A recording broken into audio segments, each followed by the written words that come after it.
Welcome back to part 2 of the strange ATC 250R. And here it is. Now, I was doing some more research after the first video, and I thought maybe I should go through the history and create a second video, but kind of like more information, more background. The story has it that this thing was built or made or whatever in California. It then was given to or taken from the actual testing facility or the people, whatever, was given to somebody or they took it wrongfully. I don't know. Wound up in Wisconsin. It was being ice raced. That's why it looks such like a beat up old racer, because it was. You can also see the holes in the tires where they use the ice studs. At which point, the Wisconsin racer moved east, and I don't want to really blast my address and where I live all over the YouTube world. So he moved east, where it then was traded to someone for some work that they had done. This someone had it sitting in their workshop for a while. Didn't really want a three-wheeler, but figured they could sell it for the cash later, and they did. Sold it to a young man. Didn't have it very long. He rode it a little bit. The previous owner of me bought it from this young man. The previous owner had it for almost 2 years, at which point he searched for a number on the frame, and there's nothing. Had this apart. They pulled the flywheel cover off. Found there was 2 keyways in it, probably for timing. I believe he cleaned the carb because it didn't quite run right, but it does now. It runs fine. And he then listed it for sale, and it took quite a while to sell. It was for sale for over 2 years. He had it to various swap meets, and everybody thought it was a ragged out racer. Just another 250R in the crowd. But this neck really intrigued everybody. His previous owner also put pictures on Facebook and Three Wheeler World and other media. Mickey Dunlap was one that commented. He raced for Team Honda in the mid to late 80s. I'm not sure exactly the years. But some guys argued and said that those Rockford American bolts wouldn't have been used. And Mickey argued against that and said that if they built this in California, all they had was American hardware. And as I said in the previous video, that doesn't look like some kid and his dad hacked that apart in their backyard, because when you weld metal and you cut metal, it changes shape, it warps, it moves. This thing appears to be deliberately done in a frame jig, and then the angle of this hole inside here where the neck clamps would have been changed like this, and this angle remained the same on all of these setup plates. Instead of taking the trees apart and losing all the ball bearings, you pull these 8 bolts out, you pull these 6 bolts off, or they're 8, pull these bolts off, put the new plate on, and you go. And in the other video, I showed the letter B. So letter B maybe wasn't the winner, and that's why he put it leading axle, because it may have been unstable at high speed. It didn't have enough rake. Maybe it had too much rake. I don't know. Maybe the wheelbase was too short and the thing didn't like the corner, or it would pick the inside wheel up. These are all speculations we could make till the cows come home. He also cut his foot peg, because this was back in the days before the old kick-up style foot pegs, and these were all racer modifications. I also said in the last video that he probably updated it to an 82 disc brake setup, because I figured that would have been something he would have done after the 82s came out and he was still trying to race this thing competitively.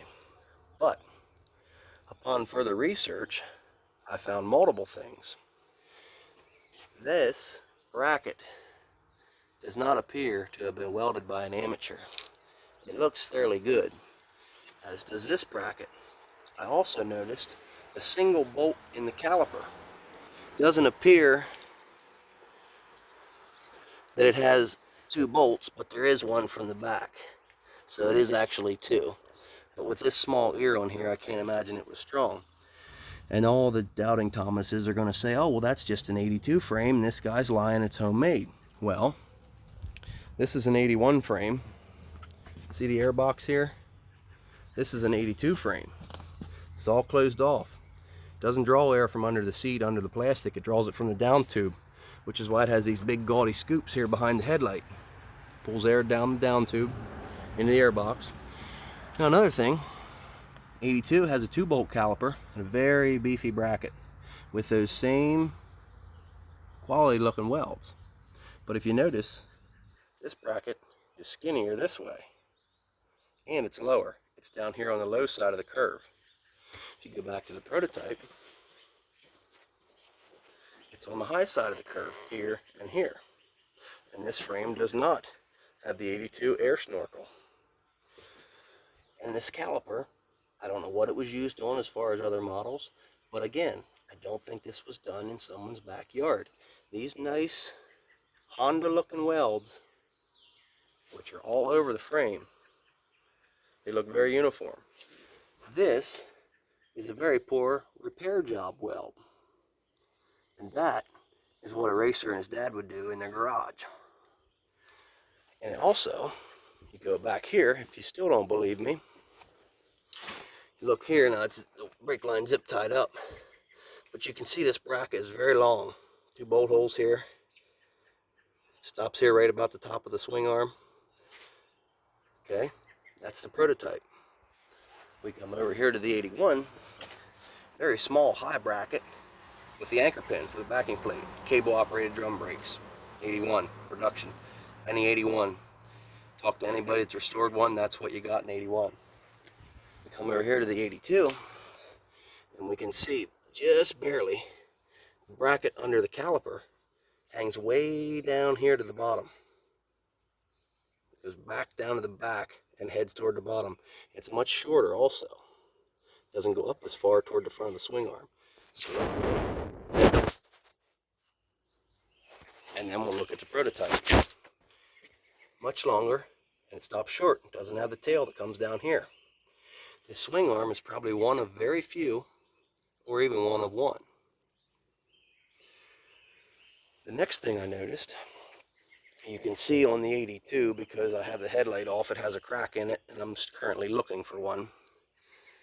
These are rubber isolators here for the headlight brackets. Triple trees here have holes in them. Kind of see it on the 81 from the backside there. They're drilled.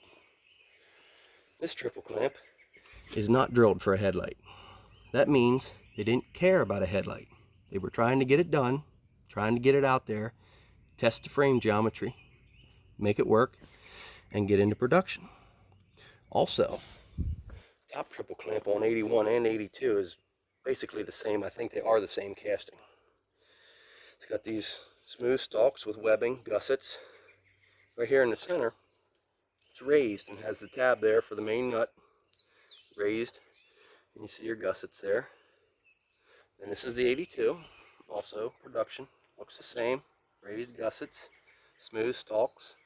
It's raised right here under the nut and the lock plate. Then you go to this one. This big ugly thing was definitely no gussets. It's not raised out here. It does have a slot for the lock nut. But what would this top clamp have came on? It's too wide to be a dirt bike. And I don't think that in 78, 79, even 80, if you want to push it that far, a 185S would have had that style clamp on it. I just don't think they did. They were narrow, like a Big Red would be. I happen to have my Big Red out. They followed this curvature, and they were very narrow at the top. So I think that is a 101 triple clamp. But if you really still don't believe me about the brakes, we can look in our Honda Red book here. And right there is the one brake bolt that's exposed. And right there is the little clevis clamp that goes on the pedal for your hydraulic brake. And right up here, now there's no brake reservoir cup on there for the brake fluid. I'm not sure why. I can only think this wasn't assembled far enough that they had that on. They had enough to take pictures, so they took pictures. But if you look up here, that's where that bracket is. If you notice, it's dead in line with the shock. It's not down here where it would be in 82. It's right up there top side. So now we go back to my prototype. Look at it from the side where the picture would have been taken. It's dead in line with the shock. and it's up here. And also, if you get back, and this was black back in the day, you'd have the one bolt there. And I'm kind of thinking that casting wasn't strong enough and it broke, or it failed, or it didn't work. And that's why they went from this and this to a later model design of this and this much stronger 2-bolt mount here with a heavier duty master cylinder. When you stomp on that thing, it's solid. It's not going anywhere.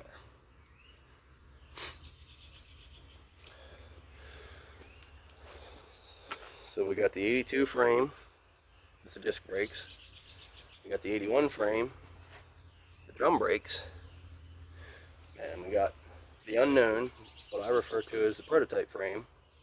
It's not an 82, but this looks too good to have been done by somebody in their backyard. It looks like it was meant to be that way.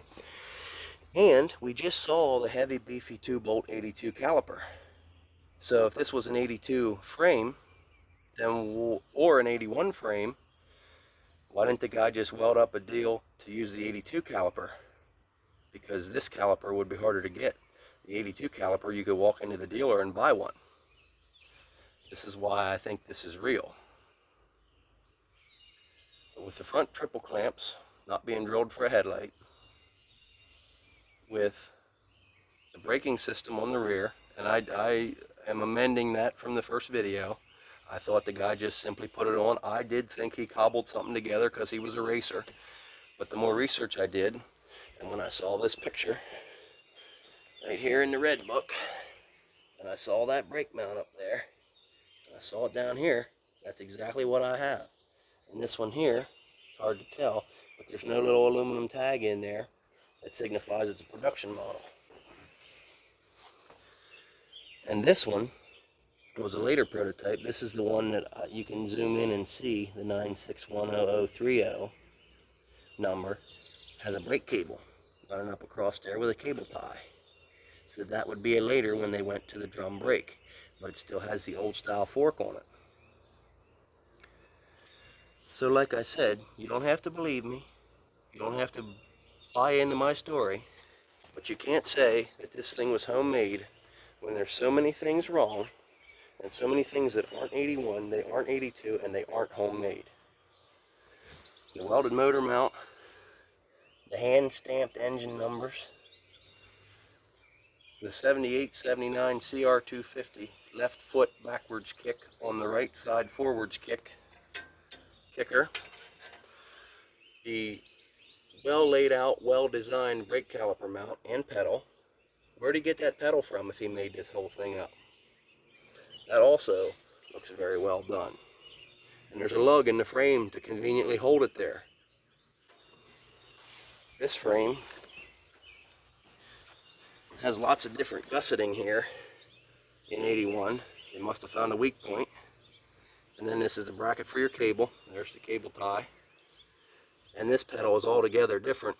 The lug is still similar, but it looks like with this bracket here and this bracket here, there's no way they would have been able to put the master cylinder on between this and down and these pieces here.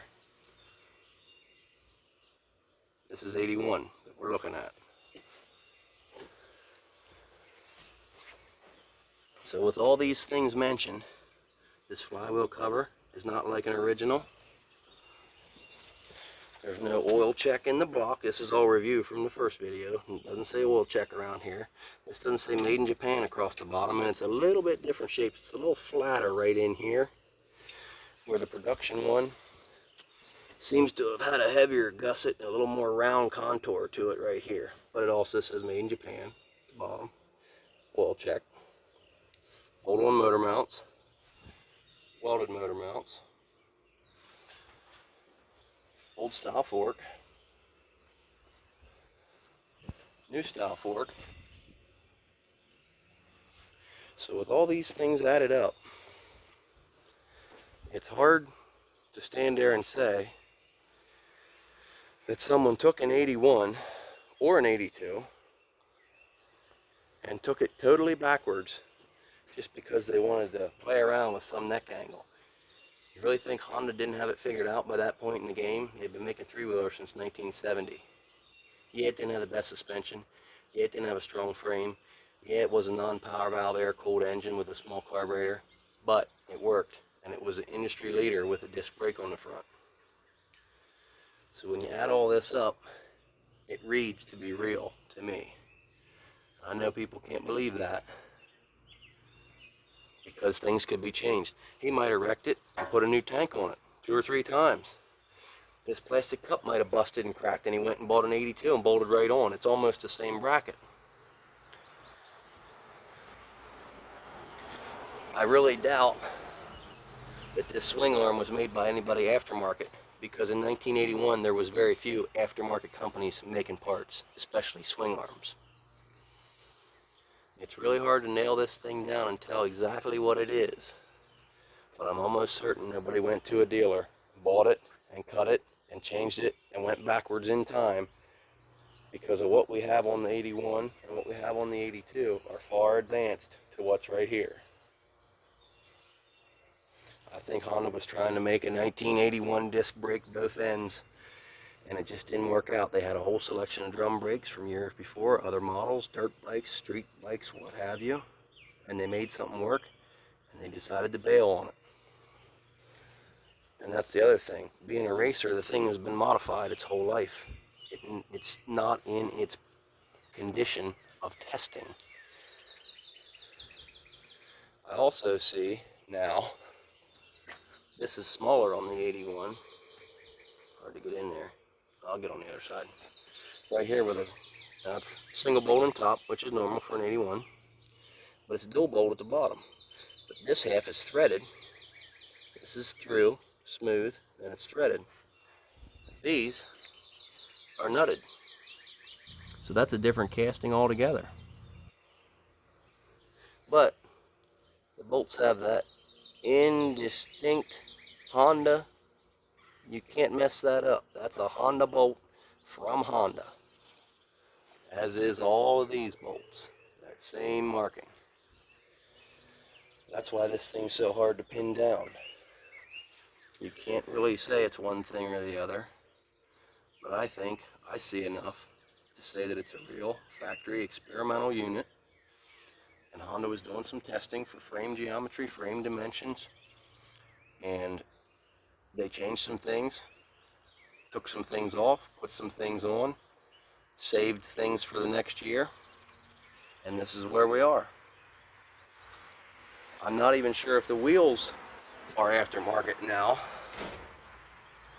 because they are a 3-lug wheel.